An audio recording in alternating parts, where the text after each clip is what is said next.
Assalamualaikum warahmatullahi wabarakatuh.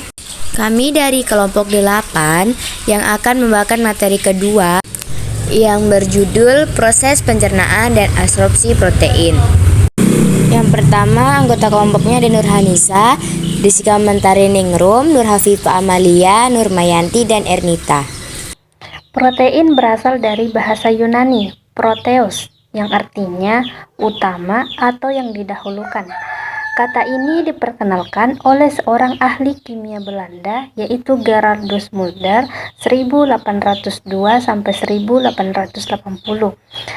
Ia berpendapat bahwa protein adalah zat yang penting dalam setiap organisme. Protein adalah senyawa organik kompleks yang tersusun atas unsur karbon, hidrogen, oksigen, nitrogen, dan kadang mengandung zat belerang atau fosfor. Pengertian pencernaan. Pencernaan atau penguraian bahan makanan ke dalam zat-zat makanan dalam saluran pencernaan untuk dapat diserap dan digunakan oleh jaringan-jaringan tubuh. Absorpsi atau penyerapan dari protein berlangsung melalui difusi pasif maupun mekanisme transfer aktif yang tergantung natrium. Asam amino yang diabsorpsi kemudian masuk ke peredaran darah melalui vena porta.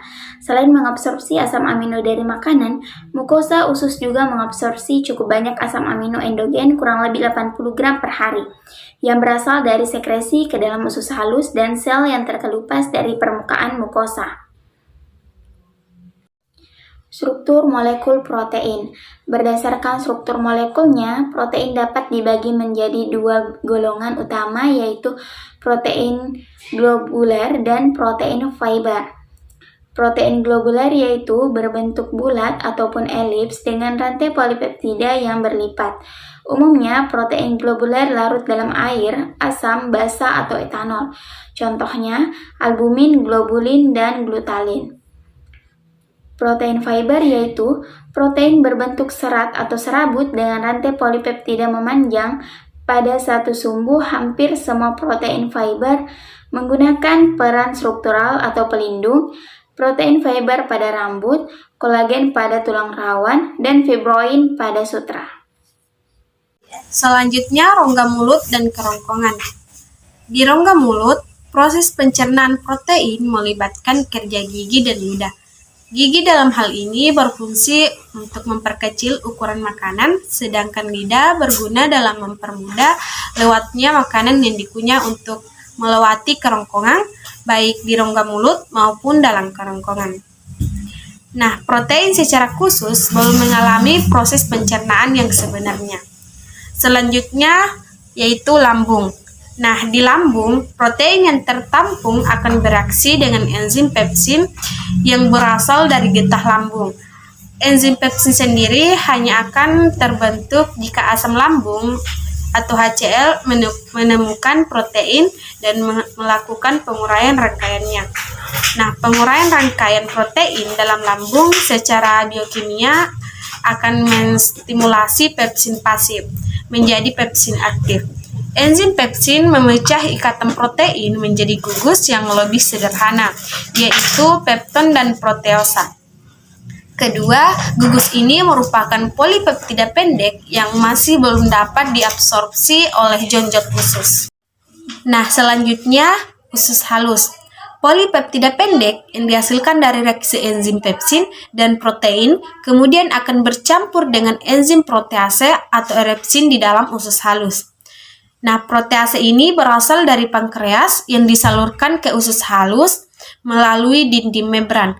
Protease sendiri ini mengandung beberapa prekursor yang antara lain prokarboksipeptidase, kimotripsinogen, tripsinogen, proalestase, dan kolagenase.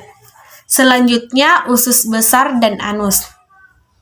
Nah, jika asam amino yang dihasilkan dari proses pencernaan protein memiliki jumlah yang berlebih, asam amino tersebut kemudian akan dirombak menjadi senyawa-senyawa seperti amoniak atau NH3 dan amonium atau NH4OH.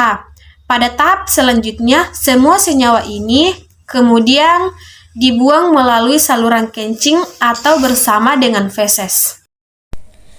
Selanjutnya ada dua jenis bahan pangan sumber protein. Yang pertama protein nabati, yang kedua protein hewani.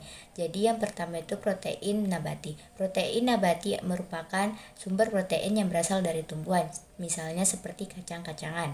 Dan yang kedua itu protein hewani. Protein yang berasal dari hewan seperti susu dan daging dan lain-lain. Fungsi protein sebagai sumber energi, membangun dan memperbaiki jaringan tubuh, membentuk antibodi, memicu reaksi biokimia, mengirim sinyal ke tubuh. Adapun dampak kekurangan protein dan kelebihan protein, yang pertama, dampak kekurangan protein dapat menyebabkan kerontokan rambut, gangguan fungsi otak dan kesehatan mental, pertumbuhan dan perkembangan anak menjadi terlambat, imunitas tubuh menurun, dan yang terakhir proses penyembuhan luka menjadi lambat. Adapun dampak kelebihan protein yaitu dapat menyebabkan penumpukan keton dan bau mulut, peningkatan berat badan, peningkatan risiko penyakit kardiovaskuler, kerusakan ginjal dan kehilangan kalsium. Itulah pemaparan materi kedua dari kelompok kami. Kurang dan lebihnya mohon dimaafkan. Wassalamualaikum warahmatullahi wabarakatuh.